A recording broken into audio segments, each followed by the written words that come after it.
Welcome to the Friends of FEADies podcast, brought to you by Feed Canada, our funding partner ISED, and founding partner, the Saskatchewan Food Centre. This show is all about celebrating the incredible journeys of female entrepreneurs in the agri-food and food manufacturing sector. We're here to dish out the secrets of success and serve up a side of inspiration along the way. We are the Feed program where dreams are made, businesses are born, and the agri-food world is your oyster. Let's dine together.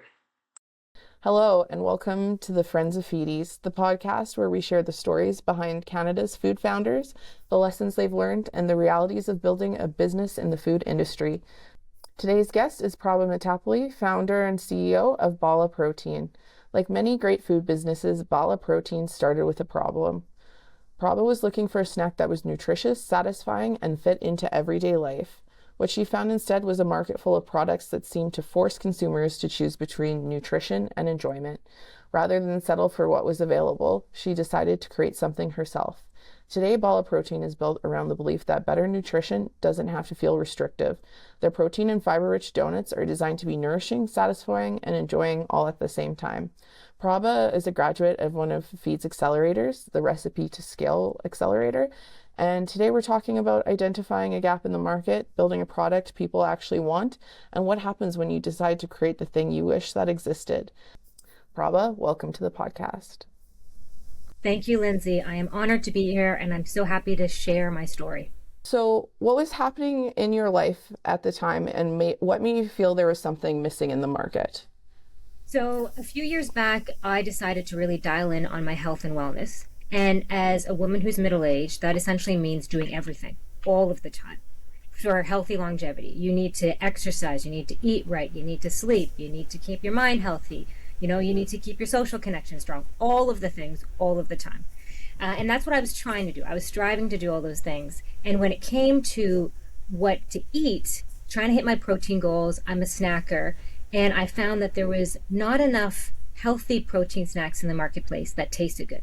Too many of them are ultra processed, or they're made with ingredients that I couldn't barely pronounce, let alone define, or they just tasted bad. And I knew that there had to be something better out there. And that's why I started Bhalla Protein, because I knew that if it didn't exist, I was going to make it. Amazing. And so what kind of pushed you to start thinking, maybe I should create this myself? So I'm a natural problem solver, and this isn't the first time that I've taken a problem and created my own solution. I'll just be very brief. A few years back, I created an app. It's called the Menu Reader, and I created it because I was one of those people that in a dark restaurant, I had to turn my phone light on because I couldn't see, and it's embarrassing, right? You might as well just put a beacon on you saying, I'm old and I can't read in the dark. And I was out with some girlfriends. It was a really dark restaurant. I had to use my flashlight. I went home. I tried to look for a better solution, and one didn't exist. So I created one. And so this is like my second time kind of creating a solution to a problem. I didn't know if it was going to work. And I actually didn't start out making this as something that I was going to sell. I just made it for myself. But a lot of these products that exist today, they're huge successes, as the founders made them for themselves and realized that other people related to the story and related to what they're making. And then they kind of kept moving forward, one foot in front of the other. And so that was the case in this as well, is I just made it for myself. And then once I landed on something that I loved, I started sharing it with friends and family. And then it was actually a good friend of mine that was like, you should sell these. And I thought, well, why not? What's the worst that can happen? The worst that can happen is it can fail. But if I don't do it, I will know 100% that it will fail. And I just kept putting one foot in front of the other, and here I am today. That's such a great point. So many people, it's like, you don't have to worry so much about that product market fit because you knew you were creating something that solved a problem. So that's really great. So once you had this idea, what does the journey from this concept of this idea to actually having a product, what does that look like? So for me, once I landed on the recipe I loved, like I shared with you earlier, I started sharing with friends and family, and they gave me some good constructive feedback. And then, so I live in a smallish town. I live in Collingwood, Ontario, beautiful place to live. And it's a small community. I know enough people here. I exercise, so I'm part of gyms and yoga studios and stuff. And I started giving samples out. Like I reached out to people that I knew, hey, I'm launching this, I'm thinking of launching this product. Can you taste it? And people are super open to it, right? It's a very supportive community. Who doesn't love free stuff? So I started giving them out to connections and just getting feedback. And again, it was that one foot in front of the other that kind of gave me the confidence that, you know, it might not land with everyone, but it lands with the target audience that I'm aiming to appeal to. And that was the confidence that kind of kept me moving forward. And that was the journey I took. Mm-hmm. And very smart to not worry about that too much, because trying to please everyone is a losing battle. So yeah, that trap. So when I first started with refining my recipe, I had a few friends that are vegan, and they had suggested, hey, you know, would you think of doing a vegan option?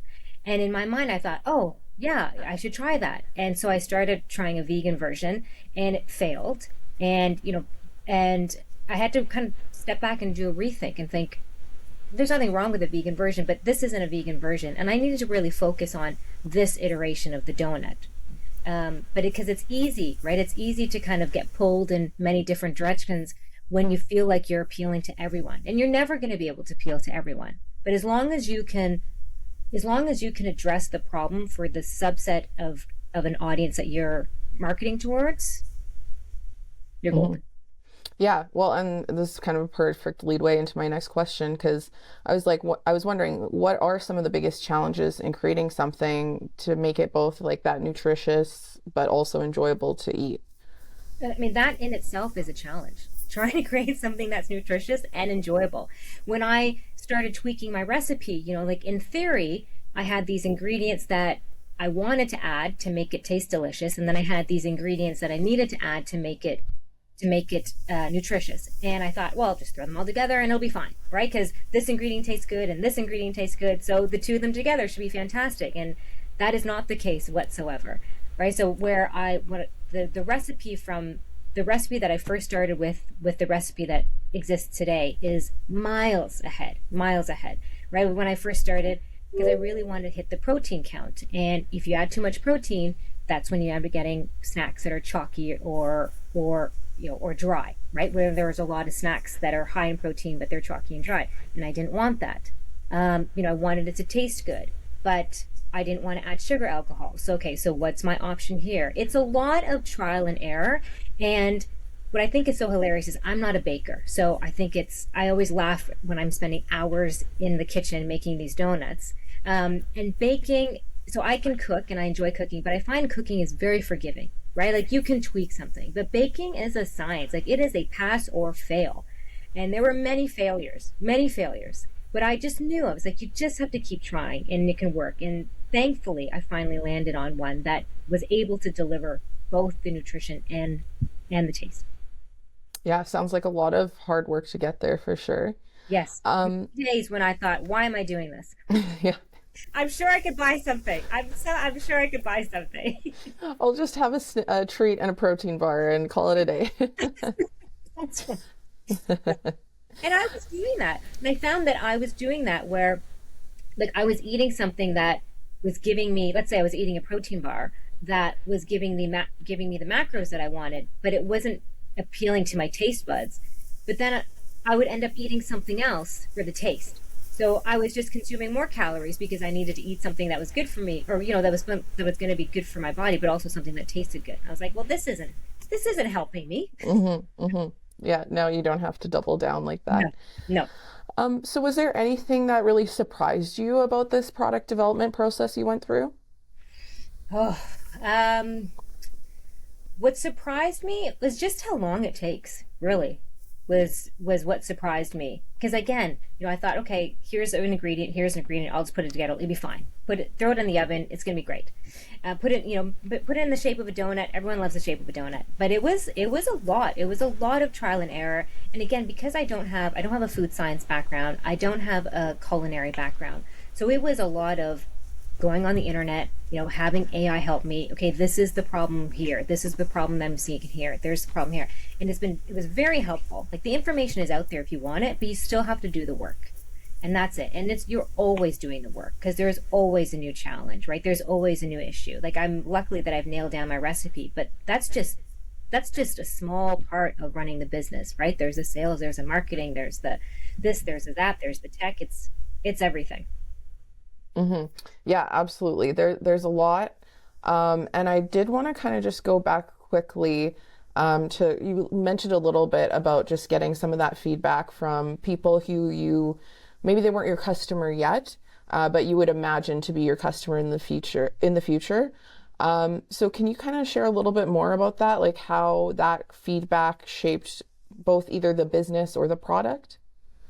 Well, first of all, I'll say that I think it's really important that you keep your ears open and you listen because you're going to receive a lot of feedback. Not all of that feedback is going to be relevant, but you're going to receive, if you're open to it and you're listening, you're going to receive feedback that's constructive and that's really helpful.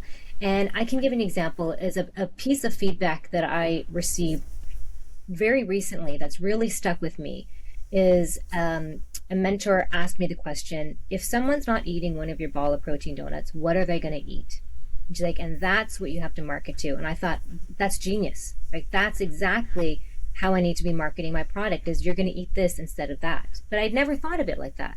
Right. And so it's just feedback like that, where not all of it's going to be great, but you're going to get those tidbits and it's invaluable. Yeah, yeah. Very well put. And yeah, that is such a key thing when marketing something. Um, and, we kind of were talking a little bit how this was something that was created for you and it's kind of become a business. So at what point did it stop feeling like a personal project and start feeling like, oh, this is a real business? So when I first started making these donuts and I thought, okay, I'm going to test it out, see how it works, I was actually going to only do it part-time. And I was going to consult the other part-time. I had a good friend, an old colleague who had launched a consulting company, and I had signed on to do some consulting with her. And it was when I sat down with my husband, Teddy, and talked about not doing the consulting piece, just focusing on this business. That's when it became real because, there wasn't essentially not going to be a source of income coming in.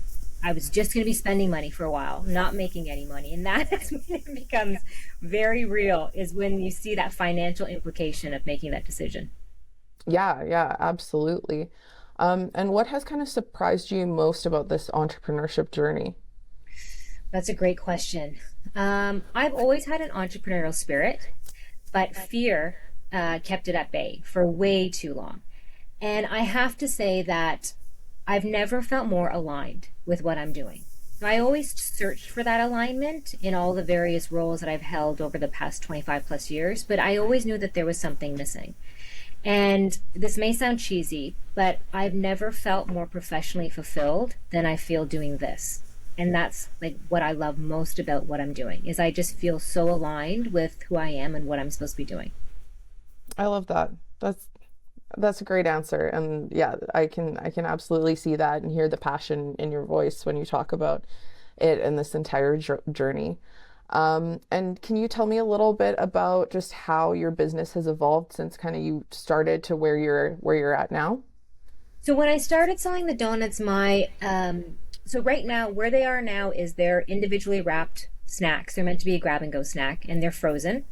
When I first started selling the donuts, I had thought in my head, okay, well, I'll sell them as a subscription service. So people will buy them. They'll buy, a dozen at a time as a snack that'll take them they'll have one every day. They'll go every 2 weeks. It'll probably buy. But that wasn't working because the way in which I was selling the donuts made it seem like still very much a treat. It was sold in a bakery box. You were buying a dozen at a time.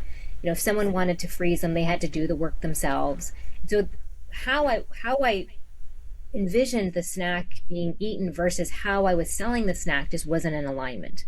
And that's when I realized, okay, this is the vision I have, is to make them grab and go snacks. I need to reinvent how I'm selling these donuts and how I'm packaging these donuts. So where they are today is much different than where it started. And do you so now being the grab and go, I've read a little bit on your site and heard a little bit from you. You're kind of doing a mix now of just going between like direct sales and some actual like gyms and other businesses. Do you want to do you mind telling us a little bit about that and kind of how you started doing that? Yeah, absolutely. So, honestly, it was literally just picking up the phone, sending an email, talking to some people. So, Collingwood is such it's like an entrepreneur's hub, right? I feel so blessed to be launching this business in Collingwood. It's such a supportive community. And again, I've mentioned before that it's a small community. So, I know I've met people that at the cafes or at the gym that I was going to. And so it wasn't that hard I mean, the hardest part was just checking my ego at the door and asking for help, right? Like talking about the business, saying, hey, I'd love to sell my donuts here. What do you think? And there's enough retailers, there's a handful of retailers, more than a handful of retailers, that really believe in supporting local. So it was easy to get them on board. I'd give them a sample, of course, right? Because they have to enjoy it. But and some said no, which is fine, and others said yes. And I'm slowly growing it from there. And I'm excited to announce that within the next few weeks, I'm going to be able to start selling online through a platform called Indie Foods that supports local small businesses, and they actually allow you to sell frozen because they have the ability to ship frozen foods, which was my biggest obstacle. Again, not coming from a food background or a CPG or a manufacturing background, it's I sell these frozens. How do I ship a frozen product to a consumer without it costing an arm and a leg for either the business or the consumer? And so they've found a way to be able to do this. So it's fantastic. I'm so excited to be able to share Bhalla Protein, because up until now it's largely been, my geographic area has largely been Georgian Bay, because it's as far as I can deliver donuts to myself. But now I'm going to be able to deliver them to a large part of Ontario. That's exciting, and love to hear that you're able to spread out more and more, because we met originally through our Feed Recipe to Scale Accelerator program.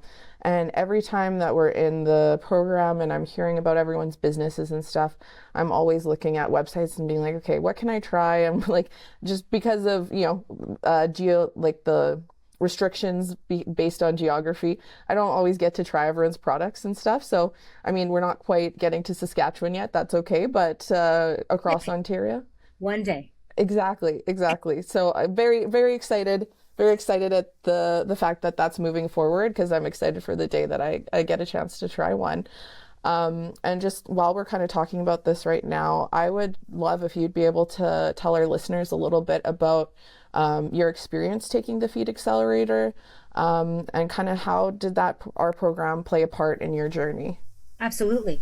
So I have to say that I feel like now is such an amazing time to be starting something, because it feels like there's so many resources out there, like through the feed programs, through community programs. I've been able to join some online community forums where it's like founders helping founders and like female founders. And the feed program was so instrumental in many ways. First, connecting other women across Canada that are also, starting up businesses in food, hearing their stories, being able to celebrate their successes, being able to share in their frustrations is so therapeutic. Being able to share their frustrations is so therapeutic, but also understanding that when you're an entrepreneur, especially when you're starting something, it can be really lonely. It can be very lonely, and it can be easy to feel as though you're the only one going through this, and you're not. And the guests that you had on the show, like Megan and Steve from Gingerbug, Susie York, the CPG marketing guru, Dom from Beck's Broth, like such wisdom that they were able to share. And Megan from Gingerbug actually shared something that stuck with me, because she was talking about, like, both her and Steve were very honest and real when they came on the show, and I really appreciated it. Like, it was scary, some of the stuff they said, because just how challenging it is, but it's the truth, right? It's the truth. It's not, there's no point candy coating it. But she had talked about how your business can also be a lifestyle business, right? It doesn't necessarily have to be something that you're building for a 7-8 figure exit. It can be a lifestyle business. And while I didn't necessarily start Bhalla Protein to create it into something massive, I also never thought of it as, this can just be my source of income, right? It doesn't have to be so big. It can just be a lifestyle business. And that little nugget there just kind of gave me a lot of comfort, because it made me realize it doesn't have to be massive in order for it to be successful. Mm-hmm. Mm-hmm. Yeah, I think we do a lot of that, where we everyone gets really excited and focuses on like the big buyouts and things that happen and stuff. But at the end of the day, it's like people, women creating businesses that are feeding their communities, feeding their new communities in a nutritional way, and like are able to create economic growth for themselves and their families. Like that is nothing to sneeze at. So yeah, it is such a good point. Yeah. And I wouldn't have been able to, and all of those experiences I had were because of the feed program. I would highly recommend any woman who is starting a business, especially in food, to apply for the feed program. Thank you. I really appreciate that. It always makes me so happy to hear, like, the whole point is we're trying to create value for the people who are taking our programs. And so hearing that it is valuable and it helps them and stuff, like that's all we're trying to do. So that's a big win over here for sure. Congratulations for creating a successful program. Oh, thank you very much. That's very kind. So I'm going to pivot a little bit, as much as I love like tooting our own horn and stuff over here. I want to talk to you a little bit more just kind of about your mission with Bhalla Protein, and just kind of why this mission is important to you. That's a great question. I feel like we've moved too far away from eating whole foods, right? We live in a society where convenience is key. I completely understand that. I can relate with that. But there's so many food products out there that are made with ingredients that are just not good for you, right? And I feel like we need to kind of move back towards that. And there is a movement that's starting there. If you want to eat healthy, eat whole foods. If you want to lose weight, eat whole foods. If you want to be good for your body, eat whole foods. Like whole foods it's not the answer to everything, but I do believe that is an answer to a lot of things. And I'll give you an example. I was in the grocery store the other day and I was looking for those seaweed snacks because it's a nice alternative to eating chips. It kind of gives you that sensation of chips without it. And there was two brands. There was one that was just a regular brand, and then there was one that was flavored. It was a barbecue flavor. So I thought that's interesting. But I looked in the back of the label, and the ingredient list was at least like an inch long. And they had aspartame in this barbecue flavor. And I thought, why is there aspartame in this seaweed snack? But people that aren't taking a minute or two to read the back of the label are going to eat this, thinking it's a seaweed snack. It's got to be good for me, right? And I feel like this happens way too often. And in creating the Bhalla Protein and his protein donuts, I feel like it's an opportunity to re-educate people that real food tastes good. Right? It really does taste good. And we have to go back to that. And people, I find, at least a subsection of people, are also interested in transparency. They want to know what they're eating. They want to know they want to know the ingredients in what they're eating because they want to know if it's going to be good for them or not. And I feel like there's too much of a disconnect between things that apparently are supposed to be good for you, but they're made with ingredients that aren't necessarily good for you. That the two of those, there's too much of a disconnect there. Yeah, absolutely. That's such a great point. And just kind of thinking about building this business and stuff, what would you say that building Bhalla Protein has taught you about yourself in this journey? Mm-hmm. It's a great question. I would say that one of the things it's taught me is that I'm a safe bet. And I say that because I may have mentioned earlier that fear held me back for so long, right? I didn't think I could. I wasn't ready to take the bet on myself. And launching Bhalla Protein over the last number of months, I've realized I'm a safe bet. I mean, I wish I would have known that I was a safe bet, 20 years ago, even 15 years ago, but obviously I wasn't ready. Right? And now I'm ready.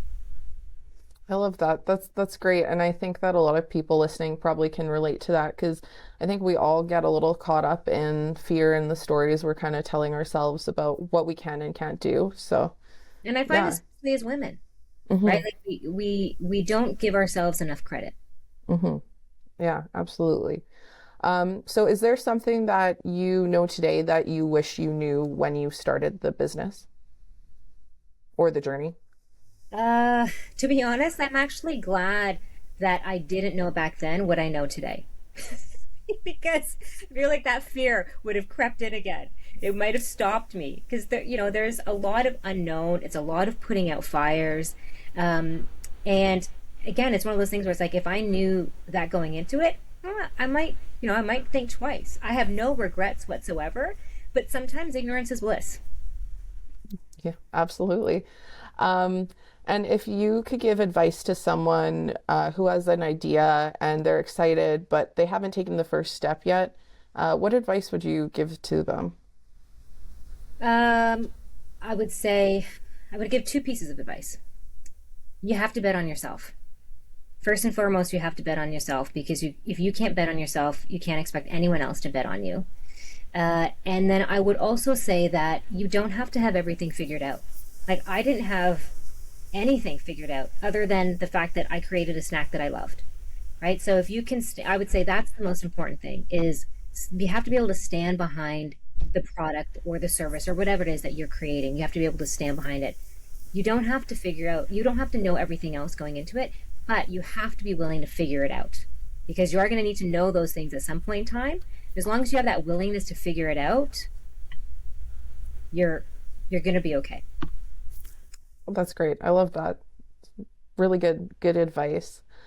And so kind of talking about that, what's been harder than you expected about building a food business? Oh, that's a great one. There's a lot of hard things with building a food business, especially a frozen food business. I've heard stories of people like, don't go into frozen. If you're gonna sell something, don't go frozen. It's got all its challenges. I've heard stories about distributors and retailers and the margins that they take, and how it's, you can end up with nothing. And I find it, I believe it. I absolutely believe it. But then there's also that part of me that finds it hard to believe, because there's so many brands out there. You walk into a grocery store and there's so many products to choose from. You'd think they have to be successful. Otherwise, how can they be in business, right? So it's just a matter of, how do I figure that out? How do I navigate through that and figure out what they're doing? And there's, and sure, a lot of them are inexpensive, ultra-processed snacks, but there's also some really nutritional, successful whole food snacks out there that are doing really well. So it's just a matter of, how do I do it like they did it? I don't have that figured out yet, but that's my goal. It's my goal. Yeah, absolutely. Absolutely. And again, kind of what you said earlier, it's like the goal doesn't necessarily have to be being in every single grocery store, because it raises your costs. There's a lot of things that go into that. So it really, I think that's what's really interesting watching founders grow these businesses. It's you're in charge of how you want to do it. And just because one brand did something one way doesn't mean you have to follow in those footsteps. Exactly. It can be aspirational, but maybe that's not the right, depending on your product. Yeah. And it's hard. Like, it's definitely, you see these brands and they're, I on LinkedIn, you'll see these brands and they're in Costco and they're in Target. And it's, there are days when it's like, oh, I want to be like that too. And maybe Bhalla Protein will be like that too, but maybe it won't either. Right? It's just a matter of what's going to work best for the brand, what's going to work best for the business, but also what's going to work best for me as the founder too. Yeah, absolutely. And again, people get very excited about that big moment. It's like we hit that store shelf, we did this and stuff. And I think a lot of people sometimes underestimate, that's an exciting moment, but actually the hard work is beginning right now. The second that you land in Costco, you thought you worked hard to get in Costco, staying in Costco and getting back into Costco or staying, that's where the hard work starts for sure. The song from Jay-Z, more money, more problems. Yeah, exactly. Yeah. Okay, so the opposite side of this, we were talking about kind of what was harder than expected. Has there been things that were easier than you expected with starting a food business? Well, easier than expected.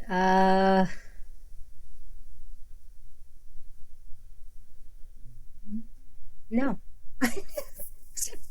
I'm really trying to think. I don't think I've come across anything where I was like, oh yeah, that was super easy. Fair enough. If it was easy, everyone would be doing it. Yes, if it was easy, everyone would be doing it. That's so true. Yeah. Oh, okay. Well, I'll give you a different one then. Because it's often not easy. What is the thing that keeps you motivated during those difficult times, or when you're struggling with something in developing the business? Honestly, because I'm still so small, and I deliver donuts to our retailers, our retail partners, and I'm also selling at community markets right now in the summer, and talking to customers, being able to have a face-to-face conversation with customers, and when I hear them, speak highly of Bhalla Protein, or if I see someone tag Bhalla Protein on social media, like that is what keeps me going because it just reaffirms like there are people there that really enjoy this and that understand the story, that understand the background of why Bhalla Protein was created, and that really enjoy the product, and that's what keeps me going. Yeah, that's great. And this is kind of getting back into a little bit what we were talking about before, but I wanted to ask specifically about kind of trying to balance listening to customer feedback, but while also staying true to your vision. How do you kind of balance those two things? I'm still trying to figure that out, to be honest. And I don't know if I'll ever have it completely figured out. But that's why I say just keep listening and keep your ears open. There's some feedback that I've gotten where I probably should have listened to it and I didn't, and then there's other feedback that I've gotten that I listened to and I probably shouldn't have. Right? But it's a learning process. It's a learning process. But the one thing I would say is that if you don't listen, you are doing yourself a disservice. Yeah, absolutely. So I'm curious, I don't know if this is something you've thought a lot about or just kind of figuring it out. But have you thought about like what would success for Bhalla Protein look like in say the next 5 years? Is there a plan? Is there a vision, or is it we're just figuring it out along the way? Yeah, I'm just figuring it out along the way. Give me a year. Give me Yeah. 6 months. In 6 months, I'll be able to tell you what I see the vision in 4 to 5 years. But yeah, I mean, I'm really happy with how it's growing. Albeit organic and slow but slow and steady. Right? I'm fine with that. I'm fine with slow and steady because I want it to be sustainable. Right? I don't want this to be a fad. This isn't something that I'm just interested in doing for a year or two. Like this is it, right? This is how I'm going to end my career is with building this successful business. So I'm to me slow and steady is a smart strategic move. Yeah, absolutely. And I've been lucky enough to have a few of our guests back over the years to like check in on how things are going and stuff. So I would love in a year or whenever it may be for you to come back on and keep us updated with where things have gone to and what that 5-year plan eventually became. Absolutely. I'll happily share my updates. Yes, absolutely. Okay, so at the end, I always like to do a bit of a speed round with some questions, just to kind of get to know the founder. But before we hop into that, is there anything else that you want people to know about Bhalla Protein, or anything else that you wanted to share with us? If you have an opportunity to try it, try it. Absolutely. And again, I'm hoping for that opportunity myself. I'll be in Ontario at some time, I'm sure. So I'll get you some donuts. I'll keep an eye out for sure. I definitely want to give them a try. Okay, so we're gonna hop into our speed round. I'm just gonna ask you a quick questions about your preferences, and then we'll wrap up. Sounds good. So do you prefer sweet or savory? Sweet. Coffee or tea? Coffee. Decaf coffee. Nice. Are you a morning person or a night owl? Definitely morning. Is there a snack you always have on hand? A Bhalla Protein donut. Kind of figured. Kind of figured. Is there a food trend that you love right now? It's a good one.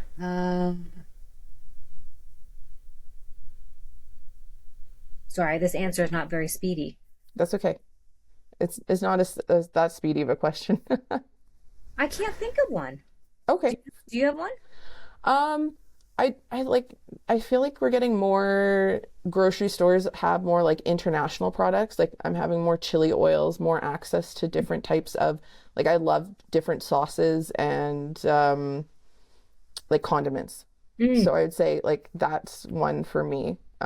I don't know if I'd call it a trend necessarily, but it's something that I'm seeing more of than we used to. Yeah. Is there any food trends that you aren't into or wish would disappear?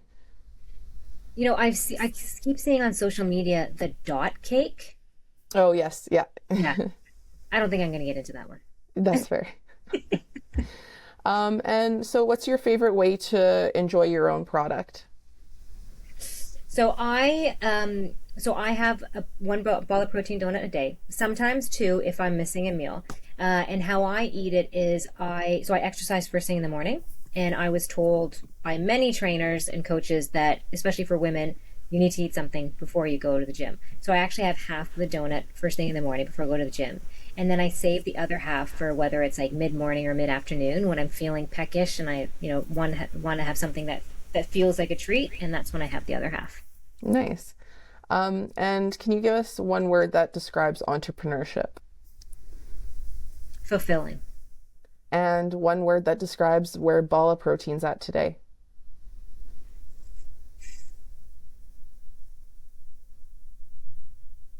Growth. I love it. Great. All right, Prabha, thank you so much for joining us and for sharing your story. I think one of the biggest takeaway from today's conversations is that sometimes the best businesses don't start with a growth plan. They start with a simple problem and a founder who decides to do something about it. So thank you for sharing your journey, and I can't wait to see what's next for Bhalla Protein. And thank you to everyone for listening to the Friends of FEADies podcast. We'll see you next time. Thank you to our listeners for indulging your entrepreneurial appetite with this episode of Friends of FEADies, brought to you by Feed Canada, our funding partner ISET, and founding partner, the Saskatchewan Food Centre. If anything we have discussed today has ignited an entrepreneurial fire within you, but you're not quite sure how to get started, or you're craving mentorship and coaching to help grow your business, please reach out to us at feed.ca. That's FEAD.ca. Connect with us on social media. We're sprinkled all over the digital landscape, and our team is ready to provide the mentorship and coaching you need to flourish. At Feed, we're here to empower women in the agri-food industry, so don't hesitate to reach out to us to join our vibrant community of foodpreneurs. Until next time, bake those dreams into reality, stay hungry for success, and continue to nourish your entrepreneurial spirit with Feed. Bon appetit.